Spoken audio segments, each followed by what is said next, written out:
akan masuk surga bagi orang yang hartinya seperti burung. Maksudnya apa? Lihat itu, burung ini Masya Allah tawakalnya luar biasa. Tawakalnya luar biasa, dia berangkat pagi ya. Lalu kemudian burung ini pulang pada sore harinya dalam keadaan temboloknya sudah penuh. Assalamualaikum warahmatullahi wabarakatuh. Innal hamdalillah nahmaduhu wa nasta'inuhu wa nastaghfiruh wa na'udzu billahi min syururi anfusina wa min sayyiati a'malina. May yahdihillahu fala mudilla lahu wa may yudlil fala hadiyalah. Asyhadu an la ilaha illallah wahdahu la syarikalah wa asyhadu anna Muhammadan 'abduhu wa rasuluh. Allahumma shalli ala Muhammad wa ala ali Muhammad. Saudaraku yang dirahmati Allah Subhanahu wa taala, kita lanjutkan kajian kita pada kitab Bulughul Maram pada bab yang ke-7 ya. Bab yang ke-7 kita membahas tentang yakin dan tawakal. Nah, kita langsung saja kepada hadis yang pertama. Dari Ibnu Abbas radhiyallahu anhuma, ia berkata, Rasulullah shallallahu alaihi wasallam bersabda, "Ditampakkan kepadaku segolongan umat terdahulu. Aku melihat seorang nabi bersama sekelompok kecil ya, di bawah 10 orang. Seorang nabi lain bersamanya 1 dan 2 orang. Dan seorang nabi juga yang tidak bersama seorang pengikut pun. Kemudian diperlihatkan kepadaku sekelompok umat yang jumlahnya sangat besar. Maka aku menyangka mereka adalah umatku. Kemudian dikatakan kepadaku, ini adalah Musa dan kaumnya. Akan tetapi lihatlah ke ufuk itu. Maka aku melihat ternyata ada sekelompok umat yang lebih besar. Kemudian dikatakan kepadaku, lihatlah ke ufuk yang lain. Ternyata ada sekelompok umat yang lebih besar. Maka dikatakan padaku, inilah umatmu. Dan bersama mereka ada 70.000 orang yang masuk surga tanpa dihisap dan diazab. Tanpa dihisap, tanpa diazab. Kemudian beliau berdiri dan masuk rumahnya. Maka orang-orang duduk sambil berbincang-bincang tentang orang-orang masuk surga tanpa hisap tersebut. Sebagian mereka berkata, mungkin mereka adalah orang-orang yang selalu bersama Rasulullah. Sebagian lagi mengatakan, mungkin mereka adalah orang-orang yang dilahirkan dalam keadaan Islam. Dan mereka menyebutkan banyak pendapat yang lain. Kemudian keluarlah Rasulullah Shallallahu Alaihi Wasallam dan bersabda, apa yang sedang kalian perbincangkan, kata beliau. Mereka pun mengabarkan kepada beliau, maka beliau bersabda, mereka adalah orang-orang yang tidak menggunakan jampi-jampi atau mantra. Orang yang tidak meminta supaya dibuatkan jampi mantra. Tidak tatoyur, tidak pesimis, dan meramal perkara-perkara buruk, dan menampakkan burung, dan sebagainya. Dan hanya kepada Tuhannya lah mereka bertawakal. Maka berdirilah Ukaish bin Mihsan seraya berkata, doakanlah aku, semoga Allah menjadikan aku termasuk dari mereka. Maka beliau berkata, kamu termasuk di antara mereka. Kemudian berdiri lagi seorang laki-laki yang lain dan berkata, doakanlah aku, semoga Allah menjadikan aku termasuk dari mereka. Maka beliau bersabda, engkau telah didahului oleh Uqaish. Masya Allah, luar biasa ya. Luar biasa ini. Ternyata ada nabi yang sama sekali tidak ada pengikutnya. Ada juga nabi yang pengikutnya itu tidak lebih dari 10. Ada juga nabi yang sedikit. Lalu kemudian ada nabi yang pengikutnya jumlahnya sangat banyak. Yaitu termasuk Nabi Musa. Lalu kemudian lihatlah di ufuk sebelah kiri, ufuk sebelah kanan yang jumlah umatnya itu ternyata banyaknya luar biasa. Itulah umatnya Nabi Muhammad. Dan umatnya Nabi Muhammad ada 70.000 yang masuk surga tanpa dihisab, tanpa diazab. Mudah-mudahannya kita termasuk orang yang masuk surga tanpa dihisab, tanpa diazab. Sebab di riwayat yang lain mengatakan juga, setiap 70.000 itu ya akan membawa 70.000 orang lagi yang tanpa hisab. Mudah-mudahan kita berdoa kepada Allah kita termasuk orang tersebut tanpa dihisab, tanpa diazab. Itu adalah karunia yang sangat luar biasa yang Allah berikan kepada kita. Tapi ada catatannya. Siapakah orang yang masuk surga tanpa hisab ini?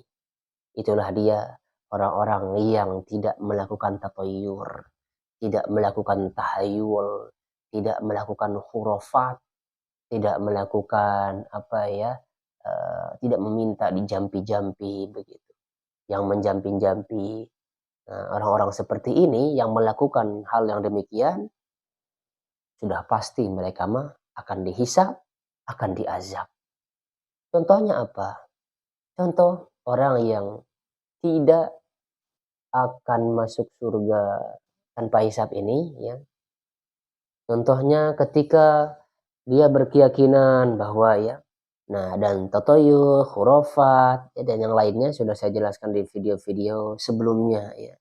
Nah, itulah orang-orang kalau misalkan kita ingin masuk surga tanpa hisab, masuk surga tanpa diazab, jangan percaya sama dukun. Jangan percaya sama cerita-cerita yang berlebihan sehingga itu menjadi keyakinan kita. Di antaranya ustadznya lah ya.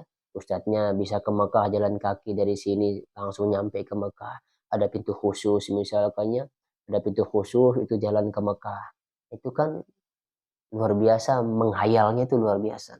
Tetapi banyak juga yang percaya dengan hal yang demikian. Nah, apalagi percayanya kepada hari sial. Padahal Rasulullah jelas-jelas ya memberitahukan kita bahwa tidak ada hari sial. Semua hari itu adalah baik. Barang siapa yang percaya kepada adanya hari sial, maka itu termasuk tatoyur. Sesungguhnya tatoyur adalah bagian daripada kesyirikan. Burung misalkan lewat dari kiri dia berarti sial. Itu orang-orang seperti ini, tidak akan masuk surga tanpa hisab, nggak akan. Dia mah pasti ya dihisab dulu, pasti diazab dulu, baru dia boleh masuk surga. Memang hal-hal semacam ini banyak yang terjadi ya di kalangan masyarakat sekitar kita. Banyak yang terjadi. Percaya sama dukun lah. Dukun ya dia pakaiannya pakaian ustadz. Tapi itu dia dukun. Berkedok lah ya, berkedok ustadz, berpenampilan ustadz. Padahal itu dukun. Banyak juga masyarakat yang percaya hal demikian. Oleh karenanya tolong perbanyak video-video ya. Video-video yang temanya khurafat, yang temanya seperti tatoyun, bid'ah, dan yang lainnya. Supaya masyarakat tercerahkan. Kita lanjut saja hadis yang kedua. Dari Ibnu Abbas radhiyallahu anhuma. Sesungguhnya Rasulullah SAW selalu mengucapkan, Ya Allah, hanya kepadamu lah aku berserah diri. Hanya kepadamu aku beriman. Hanya kepadamu aku bertawakal. Hanya kepadamu aku kembali bertaubat. Dan hanya untukmu aku berjuang melawan musuh-musuh. Ya Allah, aku berlindung dengan kemuliaanmu. Tidak ada Tuhan yang hak disembah selain Engkau. Aku memohon semoga Engkau tidak menyesatkan aku. Engkau zat yang maha hidup, yang tidak akan mati. Sedangkan jin dan manusia semuanya akan mati. Ini Rasulullah sering sekali selalu mengucapkan hal demikian. Coba Rasulullah minta apa di sini? Kepadamulah aku bertawakal. Kita berserah diri memang kepada Allah, bukan kepada manusia, bukan kepada jin. Nah, banyak orang tak bekerja sama dengan jin. Dukun-dukun ini bekerja sama dengan jin. Jangan percaya dengan hal yang demikian. Kita lanjutkan hadis ketiga, yaitu dari Ibnu Abbas radhiyallahu anhuma. Dia berkata, Hasbunallah wa ni'mal wakil. Cukuplah Allah menjadi penolong kami dan dialah sebaik-baik pelindung. Inilah doa yang diucapkan oleh Ibrahim alaihissalatu wassalam ketika dilemparkan ke dalam api. Dan juga doa yang diucapkan oleh Muhammad sallallahu alaihi wasallam ketika mereka, orang-orang kafir itu berkata, sesungguhnya orang yang telah mengumpulkan pasukan untuk menyerang kalian, maka takutlah kepada mereka. Akan tetapi, Ucapan itu menambah keimanan mereka dan mereka berkata, cukuplah Allah menjadi penolong kami dan dialah sebaik-baik pelindung. Dalam riwayat lain disebutkan bahwa dan akhir ucapan Ibrahim alaihissalam ketika dilemparkan ke dalam api adalah, cukuplah Allah menjadi penolongku dan dialah sebaik-baik pelindung. Ya. Hasbunallah wa ni'mal wakil. Hasbiyallah wa ni'mal wakil.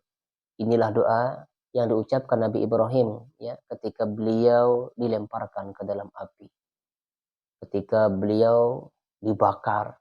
Begitu juga dengan Nabi Muhammad SAW. Beliau juga mengucapkan doa ini. Hasbunallah wa ni'mal wakil. Nah, memang betul ya, cukuplah Allah menjadi penolong kami dan dialah sebaik-baik pelindung. Cukup Allah jadi penolong kita. Sebaik-baik pelindung memang Allah. Maka segala sesuatu kita mintakan kepada Allah Subhanahu wa taala. Segala sesuatu kita berdoa kepada Allah Subhanahu wa taala. Bukan berdoa kepada kuburan, bukan berdoa kepada orang yang sudah mati. Bukan seperti ini. Kita berdoa langsung kepada Allah. Kamu berdoa, aku akan kabulkan, kata Allah. Maka berdoalah langsung kepada Allah.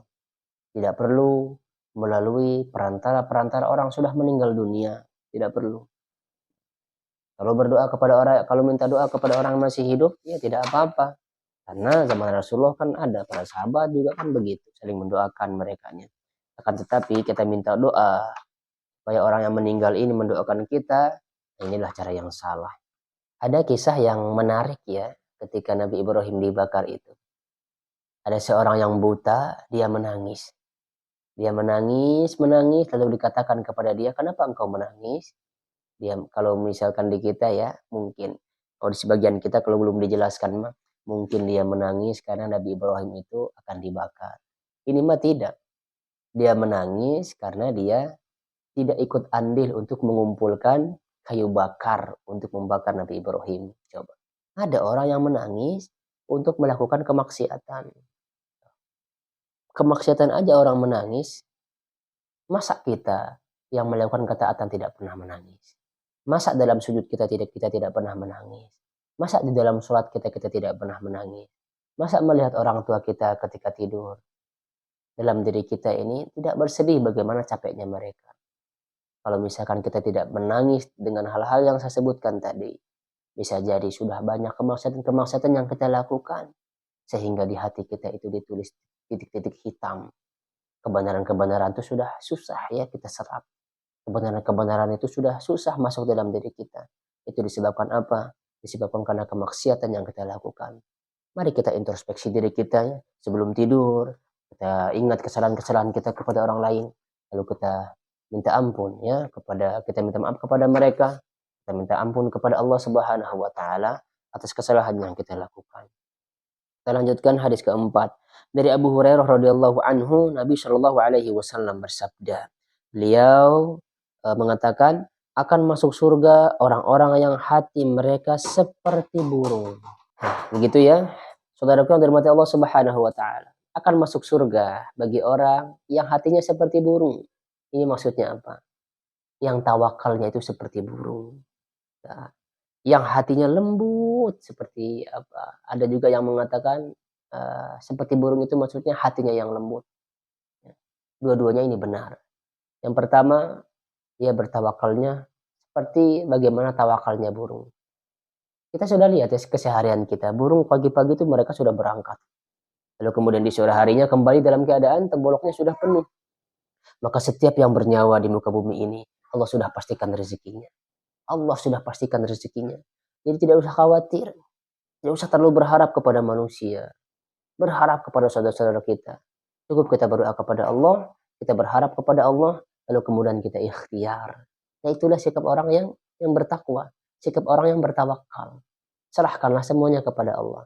Ketika kita mendapatkan rezeki seada-adanya mungkin hari ini, sudahlah, itulah rezeki kita yang terbaik hari itu.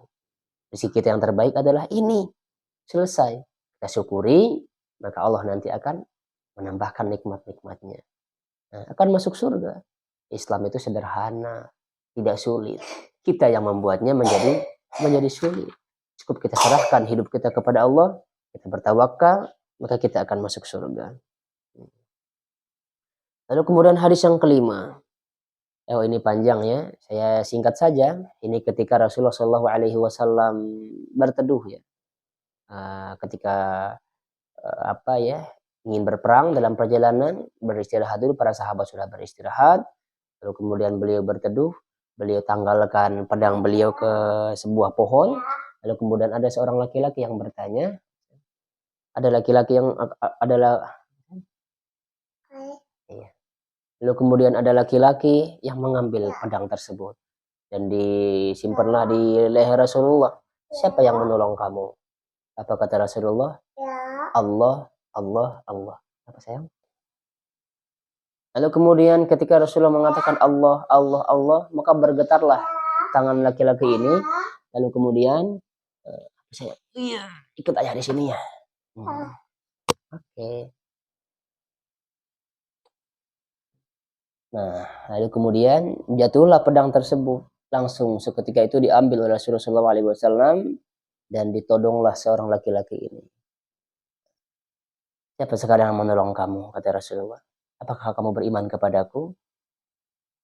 Tidak, katanya. Akan tetapi saya berjanji tidak akan memerangimu, katanya ya. Dan tidak akan bersama orang-orang yang memerangimu, katanya. Nah, itu dia hadisnya ya. Lalu kemudian hadis selanjutnya dari Umar radhiyallahu anhu, aku mendengar Rasulullah shallallahu alaihi wasallam bersabda, sekiranya kalian bertawakal kepada Allah dengan sebenar-benar tawakal kepadanya, maka Ia akan memberi rezeki kepada kalian sebagaimana Ia memberi rezeki kepada burung pergi pada pagi dalam keadaan perut kosong dan pulang pada sore dalam keadaan perutnya kenyang. Itu dia yang tadi yang saya sebutkan. Seandainya kita benar-benar bertawakal. Yang ini harus digarisbawahi. Benar-benar bertawakal. Kalau kita benar-benar bertawakal, Allah akan cukupkan rezeki kita. Allah akan datangkan rezeki kita. Itu dia ya. Jalannya melalui ikhtiar tadi. Ya, harus bertawakal kepada Allah. Allah akan memberikan kita rezeki. Jadi tidak usah khawatir. Cukup kita ikhtiar saja. Hasilnya terserah Allah saja. Yang penting kita ikhtiar. Masa ya kita yang sujud ini, masa Allah tidak memberikan kita rezeki? Kita menempelkan kening kita coba di lantai. Bersujud kepada Allah. Sholat 5 waktu. Tidak mungkin Allah tidak memberikan kita rezeki. Orang kafir saja diberikan rezeki. Bagaimana dengan kita yang sujud ini? Kita akan ada hadiah-hadiah yang diberikan oleh Allah kepada kita. Tinggal bersabar dulu saja. Lalu kemudian nanti di akhir kita akan memetik hasilnya. Gitu ya, mudah-mudahan ini bermanfaat. Kita lanjutkan hadisnya. Hadis yang ketujuh. Dari Abu Umarah Al-Bara bin Azib radhiyallahu anhuma. Ia berkata, Rasulullah sallallahu alaihi wasallam bersabda, wahai fulan, jika engkau mendatangi tempat tidurmu, maka ucapkanlah, ya Allah, aku serahkan diriku kepadamu, aku hadapkan wajahku kepadamu, aku pasrahkan urusanku kepadamu, dan aku sandarkan punggungku kepadamu dengan penuh harap dan takut kepadamu. Tidak ada tempat berlindung dan menyelamatkan diri darimu kecuali hanya kepadamu. Aku beriman kepada kitab-kitabmu yang telah engkau turunkan dan kepada nabi-nabimu yang telah engkau utus. Maka jika kamu meninggal pada malam itu, kamu akan meninggal dalam keadaan fitrah. Dan jika kamu masih hidup sampai waktu pagi, maka kamu akan memperoleh kebaikan. Masya Allah, luar biasa ini doanya ya. Doa yang terkadang kebanyakan kita tidak membacanya. Padahal kalau kita baca doa ini, kita akan meninggal dalam keadaan fitrah. Itu ya pentingnya kita belajar hadis. Ternyata ada doa seperti ini. Yang dimana kalau kita baca, kita meninggal pada saat itu. Seandainya kita meninggal, maka kita meninggal dalam keadaan fitrah. Kita lanjutkan dari Abu Bakar As-Siddiq radhiyallahu anhu.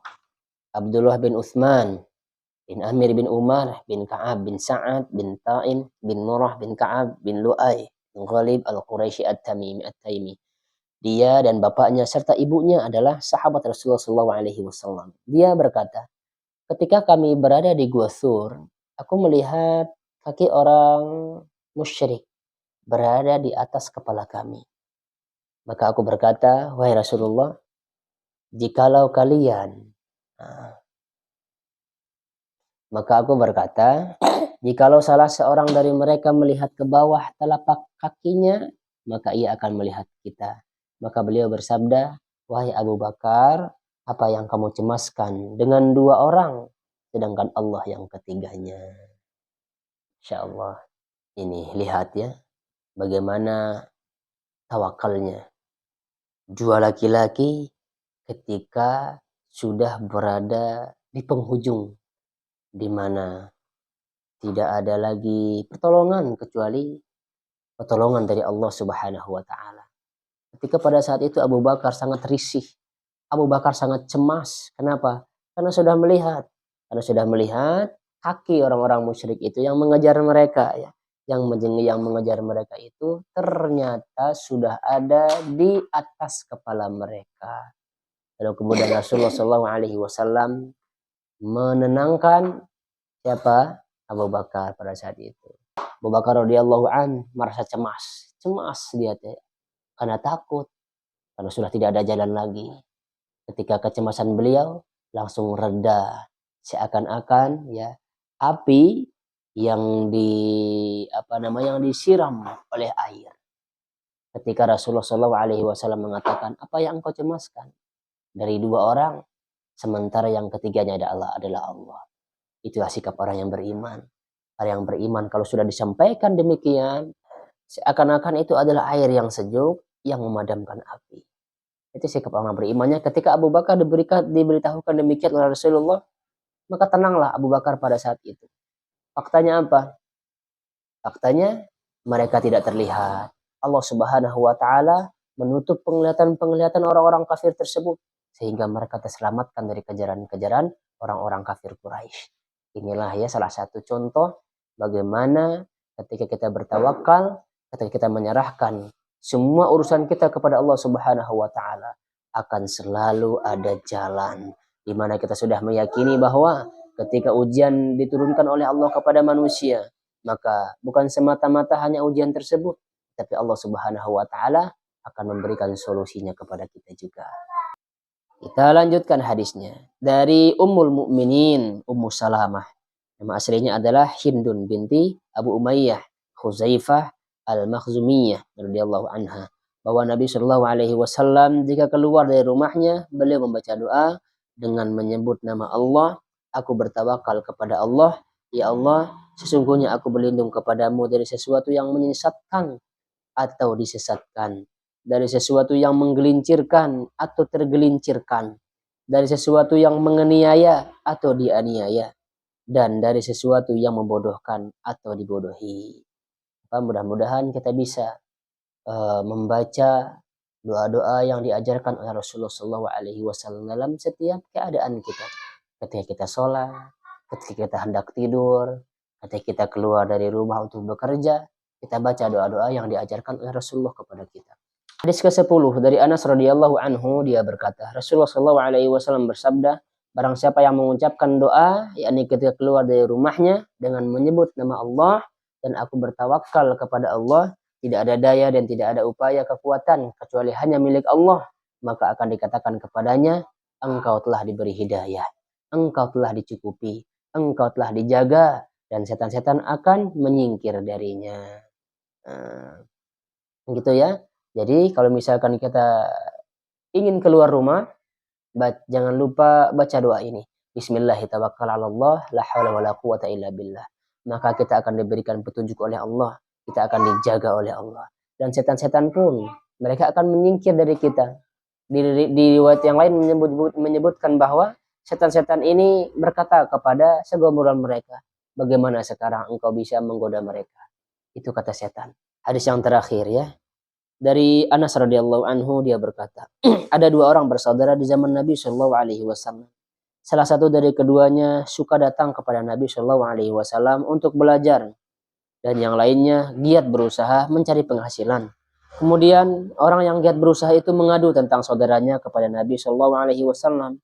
Maka beliau bersabda, bisa jadi engkau mendapatkan rezeki karena dia, saudaramu yang menuntut ilmu itu.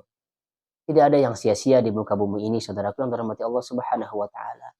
Kita, ya, seorang anak, misal, dia rajin menuntut ilmunya, dia hormati gurunya, sedangkan orang tuanya bekerja untuk membiayai sekolahnya. Lalu kemudian si anak ini, dia betul dalam menuntut ilmu.